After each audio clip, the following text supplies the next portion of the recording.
Hello, everyone, and welcome back to Yu-Gi-Oh! This is a show where we review each episode of Yu-Gi-Oh! And get an old and new fan's perspective. My name is Greg, and I'm the old fan. And my name is Joshua. I'm the Yugi newbie. And today we're discussing Episode 9, Duel with a Ghoul. The basic breakdown of this episode is that Mokuba, Kaiba's brother, has been kidnapped again, and Yugi and his friends meet up with Kimo, the henchman that nabbed Mokuba, and they try to get him back, but first Yugi has to beat Kaiba's ghost in a duel, and the plot thickens from there. So Yugi starts dueling this supposed ghost Kaiba, but then we quickly learn that Kaiba is alive, and he's breaking back into, like, one of his underground computer basements or whatever to start hacking into Pegasus's duel logs and stuff like that for the tournament to like track where Yugi is, and he tries to watch what Yugi's doing because if Yugi loses, then Kaiba's gonna lose Kaiba Corp forever and his brother. I'm trying to explain this. It's convoluted. Let's get into the episode, Josh. Yeah, so we start off like exactly where the other episode left off, where we just kind of got a glimpse of Ghost Kaiba, and so now they're facing off, and Yugi and his friends are all saying, "Oh no, that's not the real Kaiba. There's no way." But the bodyguard, I don't remember his name. He's like, "No, he's a ghost looking for revenge." And I thought there was a funny line actually when I was rewatching it. They were claiming he was lying. He was like, "You're lying. That's not actually Kaiba. That's just like Ghost Kaiba." And he's like, "Get used to it." Just like Get used to it. Yeah. Get used to it. I just thought it was a hilarious line. So my first note is a manga note comparison. I think it's the only one I have for this episode, to be honest, because I think I read half a chapter for this episode, to be honest. Like, it was very short. Yeah, what it was. It's not just a guy standing there with like marks on his face showing like, look, I'm Kaiba. It's a ventriloquist guy. What do you call him? Animator or whatever. Puppet animator. yeah. Holding a puppet of Kaiba. And I mean like a puppet of Kaiba. Like it doesn't look like a human at all. What? If you look at our notes, Josh, you can see a picture of the face of the puppet Kaiba at the bottom in the manga grab. I got the manga. Oh, gee, page. what? I see it.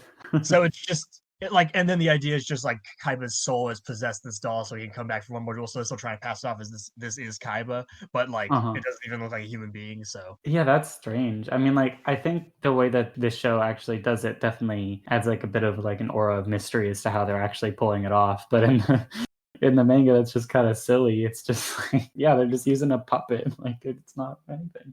And another thing to distinguish is that in the manga, Kaiba's not conscious at this point. He's in a coma, essentially. I mean, they use the word coma after his and Yugi's last duel. Oh, really? Which is a very long time ago in the manga series. Like, he's still trying to recover for what happened, which is, Yugi mind crushing him and stuff like that. Yeah. So Kaiba is not awake and is not trying to, like, monitor what's happening. It's that there's nothing confirmed that Kaiba's alive, really. Like, he could be dead because every time you flash back to him, he's just sitting there in his chair. So he could be dead for all we know. Okay. That is definitely an interesting decision because they tell you about like midway through this episode, like Kaiba's very much alive and then like all the viewers know that this is a fake Ghost Kaiba. Although there was a time for a bit where because it's definitely kind of confusing what this like ghost is. And there was a time where I still don't really know because it's not confirmed, but where I thought that perhaps because Yugi like mind meant Kaiba and like forced the evil out of him, maybe this was like a manifestation of that evil, whereas the good was it within like actual Kaiba, and that this instead of being like maybe some sort of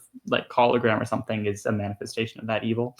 It's possible that's how it is. I'm not asking you a question. That's just kind of, as a newbie who doesn't know what's going on, that's a possible interpretation I thought of. I will not be telling you how right or wrong you are yet. You'll just have to wait. Yep, all good. So to get to the duel, the Ghost Kaiba like throws out Hitatsumi Giant, which is the first monster that Kaiba used in his duel against Yugi in the first episode of the show when him and Yugi had their first duel, just to like mess with him, I guess. Although this gives Yugi a chance to get an early point advantage because he uses Dark Magician, and that basically does 1,300 points of damage to Kaiba's points, leaving him with 700. So I'm like, okay, this duel's going pretty well. As a viewer, you know that, or you I guess you don't. If you're kind of paying attention, you probably think that this Ghost Kaiba has Kaiba's actual deck, so you're like, oh, well, he probably has some like really strong cards that are going to come up later, like the Blue Eyes White Dragon. This doesn't really matter, but definitely like starting off with this duel that's supposed to be like very big and grand, to have Ghost Kaiba down to 700 life points, it's like, okay. I just love how confident they are that Pegasus would never do anything as heinous as reprinting a super rare card for the sake of,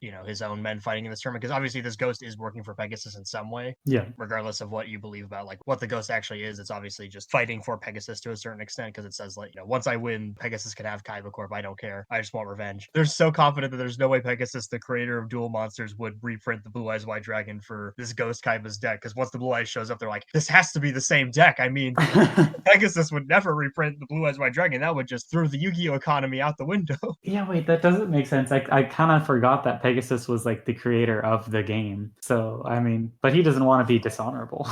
It's just funny that they're so confident that like there are only 4 Blue Eyes White Dragons in the world, and that's how it's always going to be. Pegasus could never affect that situation.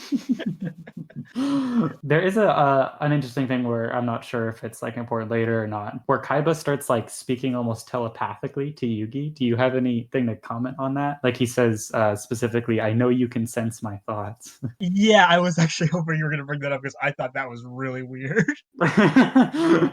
Like, I guess if this really is some kind of spiritual version of Kaiba, which we can just, I guess we're supposed to accept that at this point. I guess a ghost can speak telepathically to Yugi, but yeah, it caught me off guard. I was like, wait, that's really strange. Like, I know we're talking about Yu-Gi-Oh, but we're not like totally steeped in the magic yet, and like this just seemed like a really far out there thing.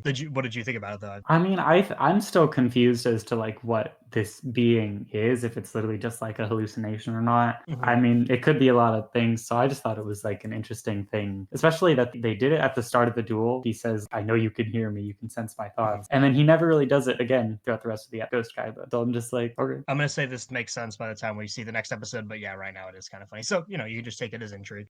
But anyways, I like how the duel progresses. I think actually it doesn't go any farther than the Dark Magician when we figure out that Kaiba's still alive, actually. I think there's only like maybe 2 or 3 moves in this whole episode for the duel so far. Like we do not get that much of the duel. It feels like most of the episode is just focused on Kaiba breaking into his underground like computer lab or whatever so he can start hacking into Pegasus's files and things like that. I don't have a ton to say about that, to be honest, except for the awesome butt rock song we get, which I'm gonna steal Ego Raptor's Sonic butt rock joke, call this Yu-Gi-Oh butt rock, because that is exactly the way to describe this kind of early 2000s rock being inserted in these kids' properties. It's so wonderful. I love this song so much. No, when I heard it, I was like, all right, I know Greg really likes this.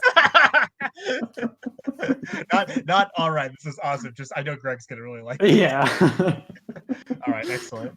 But I do have a question about that actually, because I assumed at least that, because this is the American version of it, like, is there a different song for the Japanese version? Do you know? Yeah, this does not play in the Japanese version. I don't know what plays in the Japanese I version. figured. But, yeah, this is an American touch. But I just thought it was funny that, like, as they're transferring it over, it's like, oh, there's this weird, like, anime gross Japanese song. Let's put in some butt rock. The whole score is redone, though. None of the music in this is in the Japanese version. Really? That's interesting. I'm surprised I never brought that up before. Yeah, the Japanese version has a totally different score, which is actually pretty great, too. So if you ever want to listen to some of that, I really like I'll send you the main theme sometime. It's pretty awesome. And then the intro songs are completely different, like Japanese pop rock or whatever. But anyways, yeah, the music's completely different, too, which I find interesting. I guess they just thought it was too Japanese, too foreign. Like it just needed to be something that sounded more American, even though like it's supposed to have like, I guess honestly it's supposed to have like a more Egyptian music sounding thing, especially the beginning of the intro. For sure. Well, not the whole score, but just the beginning of the intro kind of teases that with the pipes are being played and stuff like that. The score in both versions, the English dub and the Japanese dub. Anyways, do you want to talk about Kaiba hacking at all? Yeah, probably should. It's a big chunk of the episode. I do like how the computer has like this own like personality, and how they kind of blow it off like she's like, how are you like, how did you get back here, what, breaking into your own like place? And he's just like, I don't want to explain it. And she's like, oh, okay, there's a lot of stuff going on. Like she just moves on. I thought it was kind of fun. I would describe the computer as like sassy, the personality, and it's like a feminine voice. What's funny is that going back to that uncut, remember that Yu-Gi-Oh uncut thing we've talked about a few times?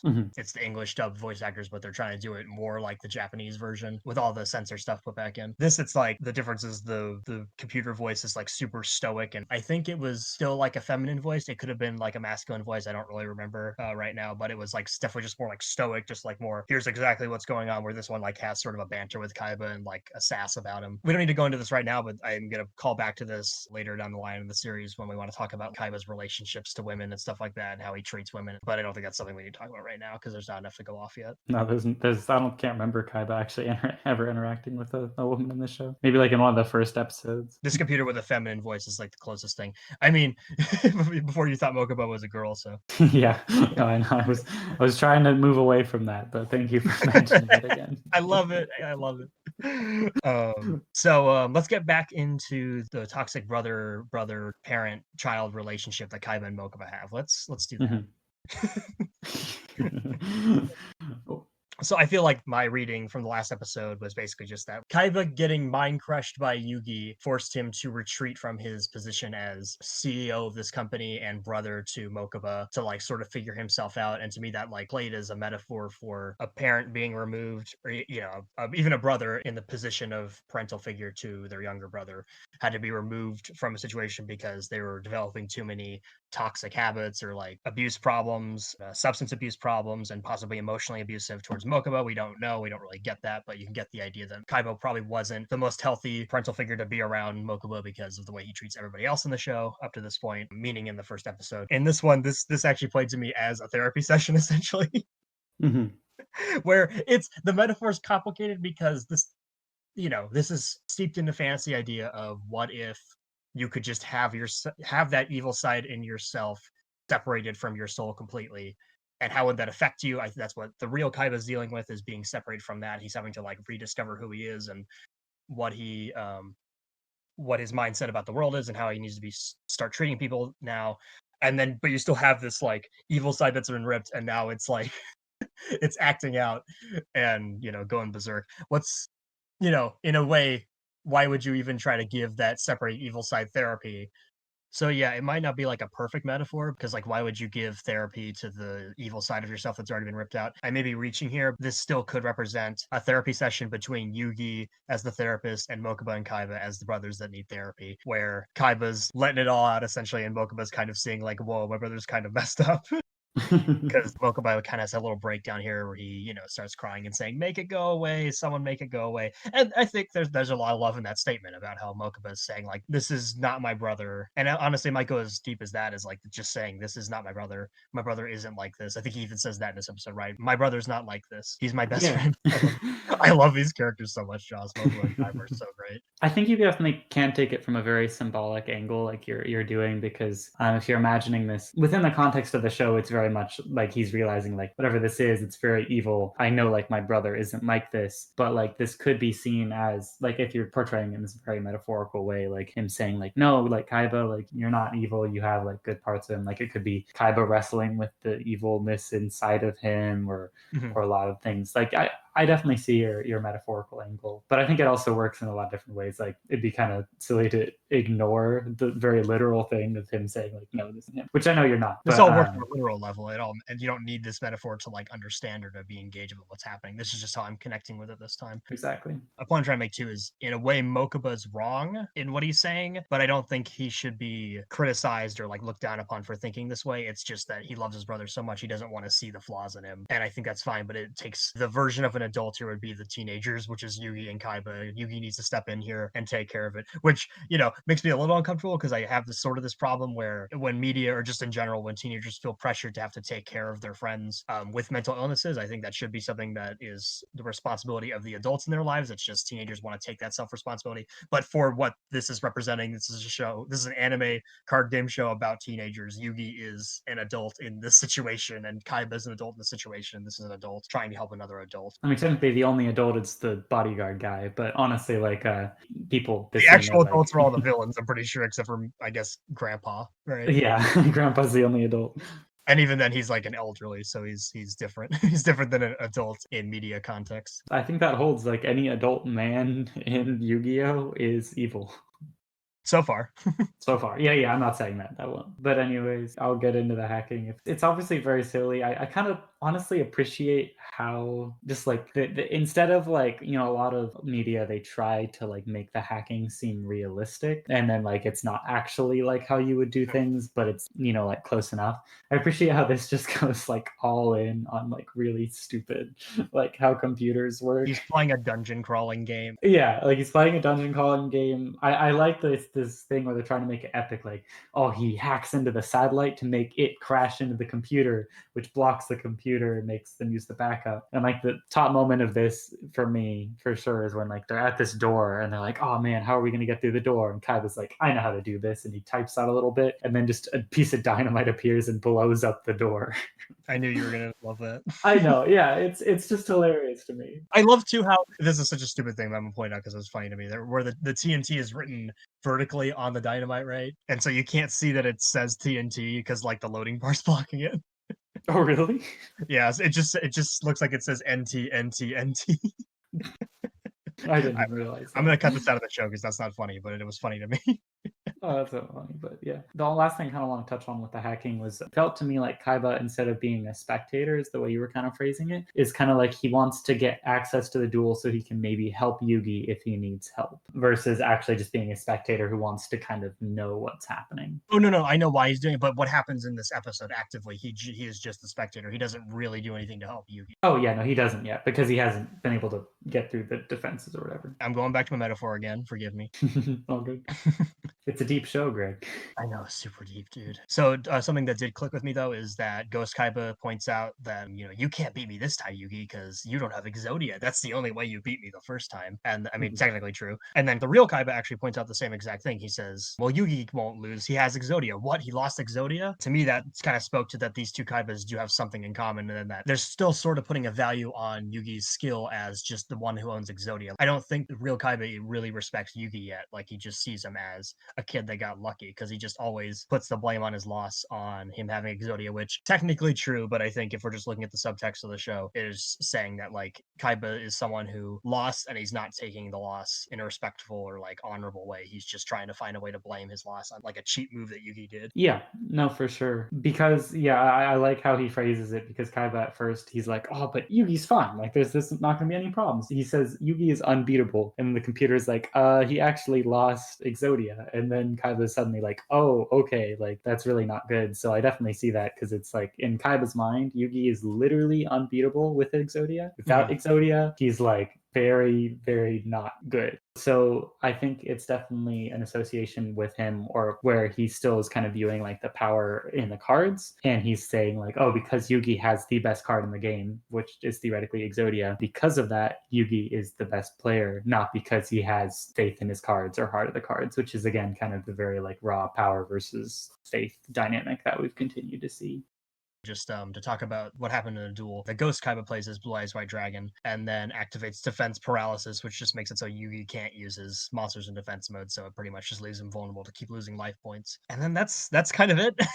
It is a cliffhanger. I guess the only multi-part duel episode we've had so far is the Weevil one, but with the Weevil one, I felt like at the end of the first episode of that duel, Yugi like had a triumph. He used Mirror Force and stuff. He got over the best monster that he knew that Weevil had, which is the basic insect combo card. But with this one, we just basically get a setup for the duel. Almost like barely anything happens in the actual duel, and then we just get set up for what everybody's going to be doing during this duel. So I thought this episode was not very satisfying, to be honest, on its own. I found it kind of frustrating. There's so much going on. I'm going to use your word. It's very disjointed this time around. Usually I disagree with you on the episodes being disjointed, but this time I really felt it, where it's like we're cutting back to what Kaiba's doing in his hacker thing, and we're cutting back to what Yugi's doing during the duel, and we get some little bits with Pegasus here and there. It just felt very like we're just jumping all over the place, and then none of it felt satisfying to me, where like I think I didn't like episode 2's resolution, but I still felt like overall episode 2 like had an overall arc that happened. Episode 3 we disagreed on. I thought it had a good arc. You thought it was kind of weak, and then everything else we pretty much agreed on.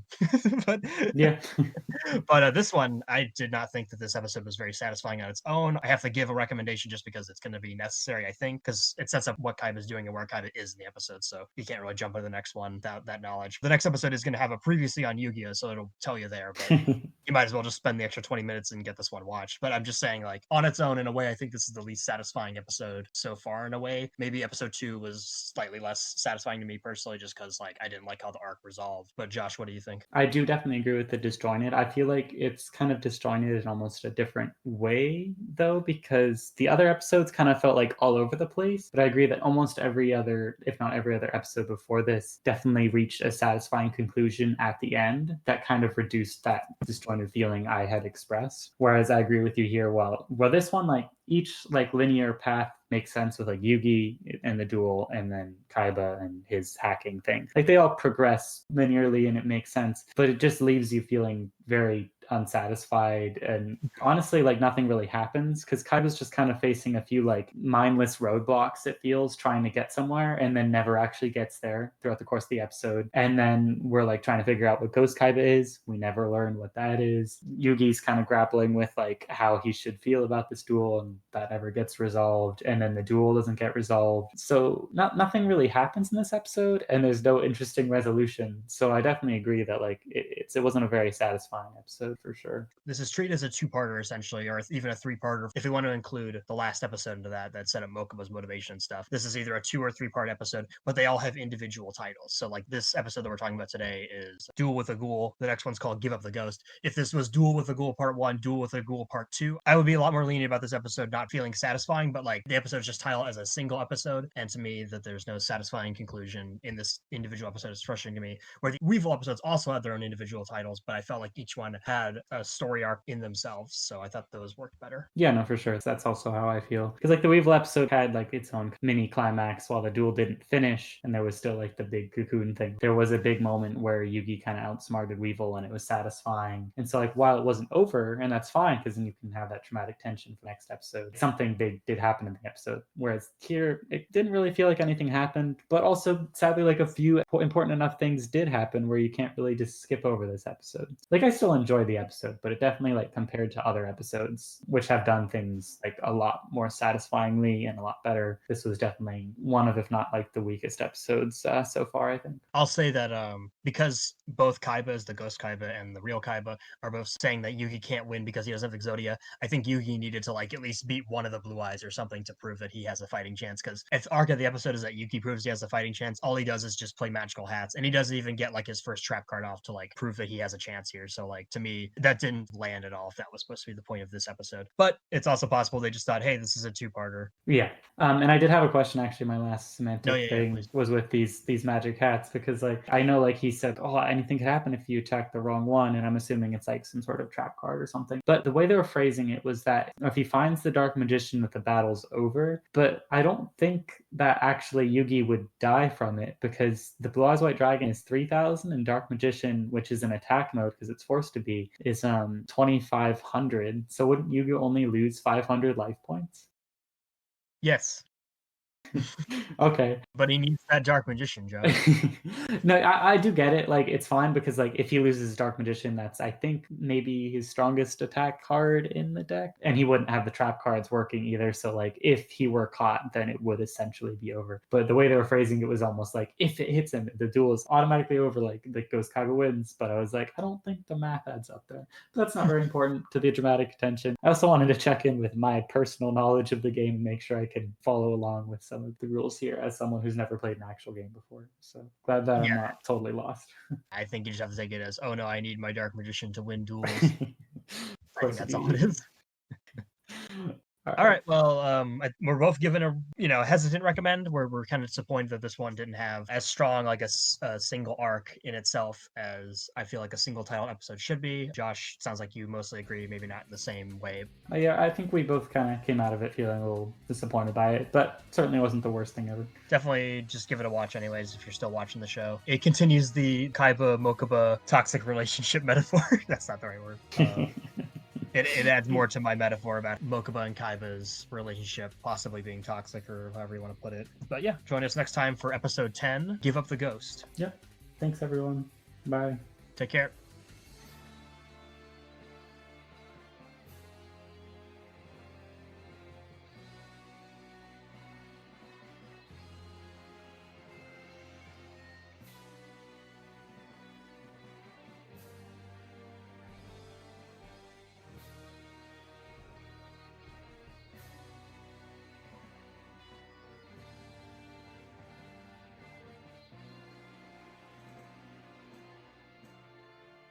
Thanks for listening to this episode of Yu-Gi-Oh! Yu-Gi-Oh! Is a manga series originally created by manga artist and author Kazuki Takahashi, and originally published in Shonen Jump Magazine. The Yu-Gi-Oh! Anime was created by Gallop Company Limited, and the English dub primarily discussed in this podcast was produced by 4Kids Entertainment. This podcast is a non-profit media content, and created for entertainment purposes only. All rights of content discussed and music used go to their respective owners. We hope you'll join us next time.